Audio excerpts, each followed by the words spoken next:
சென்னை நேரு உள் விளையாட்டரங்கில் விளையாட்டுத்துறை சார்பில் சாம்பியன் ஆஃப் தமிழ்நாடு நிகழ்ச்சி நடைபெற்று வருகிறது. நேரடி காட்சிகளை பார்க்கலாம்.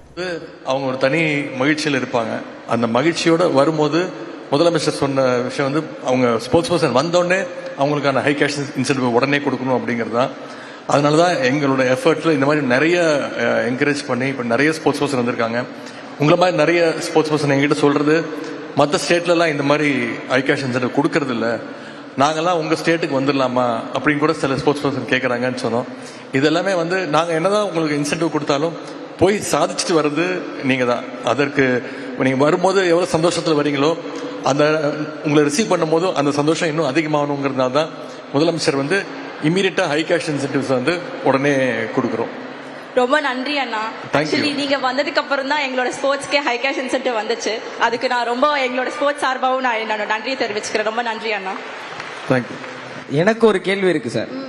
ஒரு மாநிலத்துடைய துணை முதல்வர், விளையாட்டுத்துறை அமைச்சர், ஐயா சாருங்கிற மரியாதை வார்த்தைகள்லாம் கடந்து எல்லாரும் அன்போடு. கூடுதல் தகவல்களோடு செய்தியாளர் சடையாண்டி இணைகிறார். அவரிடம் பேசலாம். சடையாண்டி, 5 ஆண்டு கால விளையாட்டுத்துறையின் சாதனைகளை எடுத்துரைக்கும் நிகழ்ச்சியாக இருக்கிறது. விளையாட்டு வீரர்களுக்கு ஊக்கமளிக்கக்கூடிய வகையில் என்னென்ன விஷயங்கள் எல்லாம் எடுத்துரைக்கப்பட்டது? நிச்சயமா காயத்ரி, சென்னை நேரு உள் விளையாட்டு அரங்குல தமிழ்நாடு விளையாட்டு மேம்பாட்டு ஆணையம் சார்பில் தமிழ்நாடு அரசின் அந்த 5 ஆண்டு கால விளையாட்டு சாதனையை கொண்டாடும் விதமாக சாம்பியன்ஸ் ஆஃப் தமிழ்நாடு என்ற நிகழ்ச்சியானது தற்பொழுது நடைபெற்று வருகிறது. இதில் தமிழ்நாடு துணை முதலமைச்சர் உதயநிதி ஸ்டாலின் தற்பொழுது பங்கேற்றிருக்கிறார். இன்னும் சிறிது நேரத்தில் தமிழ்நாடு முதலமைச்சர் மு க ஸ்டாலின் அவர்கள் வருகை தந்து வீரர் வீராங்கனைகளை ஊக்குவிக்க இருக்கிறார். இந்த நிகழ்ச்சியில் 3% இடஒதுக்கீட்டின் கீழ் 50 மாற்றுத்திறனாளி விளையாட்டு வீரர்கள் உட்பட 175 வீரர்களுக்கு பணி நியமன ஆணையானது வழங்கப்பட இருக்கிறது.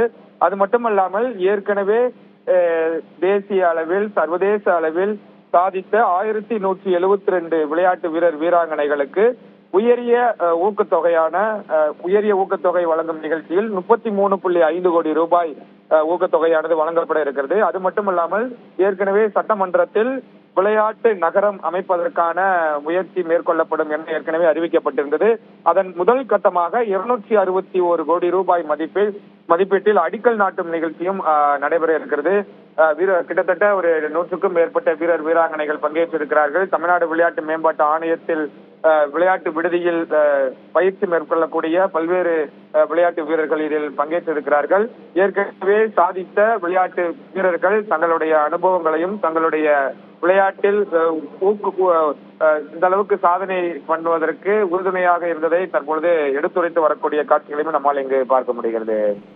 காயத்ரி, நன்றி சடையாண்டி விவரங்களுக்காக.